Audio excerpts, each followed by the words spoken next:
Hi guys, I'm here with Nihal, the man of the hour who runs tonight and made it such a big success. And Nihal's from Radio 1 and BBC Asian Network, if you didn't know. So Nihal, how did you find tonight? I just want to make it very, very clear that I was part of a crew of people that made this happen, and that includes obviously the three artists, the whole band, Waleed at Mumbai Rouge, and B2. I mean, B2, when I first called him up and said to him, look, I want to do this thing, I want you to music direct it. So you're the one that's going to have to work with the artist to put the set list together. And then we spoke about encores and we told each other, wouldn't it be great if the three of them came on and did Kangana and Mundi Antubachke at the end, which I think is one of the most special things that I've certainly ever seen. I think that in itself just shows that there can be unity, there can be love, there can be live music in Bhangra. It can be taken out of the CD, it can be taken out of the computer, it can be put on a stage at Queen Elizabeth Hall. Like, this is not a normal place. Bhangra in that form has never been here before. There's been fusions of Bhangra here, but never like that. Never. This is a first. I can totally agree now. Do you know what I mean? So it was great to come to a venue like this, which is not suited. It's usually choirs and string quartets, and that's what usually goes on here. And to bring Juggy, Jazz, and H into this venue and watch them just tear it up, absolutely tear it up. And the way we did it as well, doing 2 songs each, going on, going off, so there was a constant energy on that stage.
When people have achieved something, as they all did, the sense of excitement, I mean, you've been out there, everyone's just hugging each other and talking about stuff and hype. Everyone's very excited out there. Yeah. And I do have to say hats off to you for what you've done, because it's really hard getting 3 big artists to collaborate like that.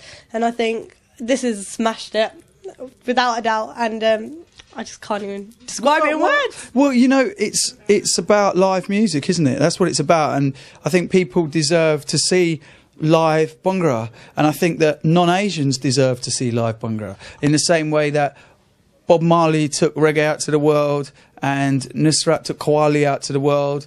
Why can't Bhangra go and do that? Why should Bhangra always be in a certain place? And I know there are guys like Johnny Khalsi at Door Foundation, but why isn't Gurdas Mann regarded in the same way as Nusrat is? Why is it's just a Punjabi community thing?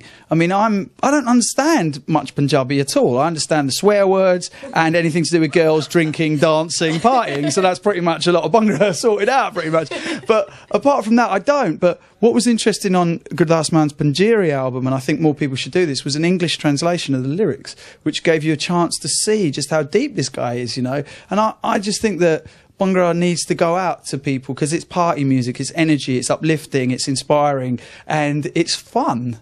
And, you saw that audience. It wasn't just purely Asian. I have to say, that's the first time I've seen so many non-Asians in a crowd dancing away fully to Bhangra in such a way. Well, I just, and there are people, I'm sure, and I don't wish to diss anyone, but there'll be people on your site and on other sites who feel that Bhangra should be just for us it's our thing. Totally disagree on that one. Yeah, well, of course, music is music. Like, people who think that deserve a slap, quite frankly, because, you've got to allow music to just grow. And the artists who make the music, you're not doing them any favours by saying, well, this is our thing, because they want to grow. They want to play to big audiences. They want to spread the music, spread the sound. Why would you want to keep it to yourself? I mean, I just think it's like ultimately very, very selfish to do that. So look, I'm a Sri Lankan. I'm the only Sri Lankan in here. Like, you know what I mean? It's like so weird that even B2 was saying to me, look, you're the only guy that could have brought this together. Exactly. Well, but I don't really necessarily agree with that, but I was the guy, but that doesn't mean I'm the only guy. It was a case of, let's just do something. It's the initiative that counts. That's the main thing. Yeah, well, it's just, that when we first had conversations about this festival, I was around a room with lots of people and they were all talking about, let's get Talvin sing and let's do this and let's do this. And I was like, no, let's not. Let's get a crowd who would never normally come to this venue into this venue. And let's do that. And let's do it live. And let's get 3 artists together. And let's just do this thing called Desi Live. And let's start a revolution. And the revolution is up to you to support. So when it comes to a city near you, please support it. Come out, see live music. Because I'm telling you, when Desi Live lands in Birmingham or Manchester or Glasgow or wherever it's going to go, pay the money, come out and see it. It won't be in a venue that you're used to, trust me, because that's another thing about Desi Live. We're not going to put it in those kind of venues.